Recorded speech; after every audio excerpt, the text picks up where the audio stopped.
জগন্নাথ বিশ্ববিদ্যালয় 2005 সালের বিশ্ববিদ্যালয় হয়েছে। তার আগে জানেন যে ব্রিটিশ আমল থেকে এটি পাঠশালা এবং কলেজ, তারই ধারাবাহিকতায় বিশ্ববিদ্যালয়ে রূপান্তরিত হয়েছে। কিন্তু একটি পাবলিক বিশ্ববিদ্যালয়ের শিক্ষার্থী হিসেবে যে সুযোগ সুবিধা পাওয়ার কথা, শুরু থেকেই সেটা তারা বঞ্চিত হয়ে আসছে।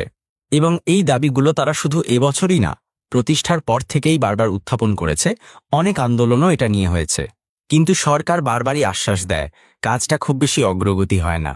5ই আগস্টের পর আমি যতটুকু খোঁজখবর নিয়েছি, তারা সরকারের কাছে বিভিন্নভাবে দাবিগুলো উত্থাপন করেছে, সরকারও আশ্বস্ত করেছে। কিন্তু দৃশ্যমান কোনো উদ্যোগ বা তারা সেটার কার্যকর ব্যবস্থা তারা নেয়নি। এবং আমি আরও জেনেছি যে গত 2 সপ্তাহ যাবৎ তারা প্রধান উপদেষ্টা এবং শিক্ষা মন্ত্রণালয়ের সাথে বৈঠক করার জন্য চেষ্টা চালিয়ে যাচ্ছিলেন। তো তারই এই ধারাবাহিকতায় মূলত আন্দোলনটি একটা পর্যায়ে লং মার্চ কর্মসূচি গতকাল ছিল। কিন্তু সেখানে দুঃখজনকভাবে দেখলাম যে প্রশাসনের পক্ষ থেকে পুলিশ প্রশাসন শিক্ষক শিক্ষার্থীদের উপর হামলা চালায় এবং সেখানে অনেকে আহত হয়েছে। এটা নিঃসন্দেহে দুঃখজনক।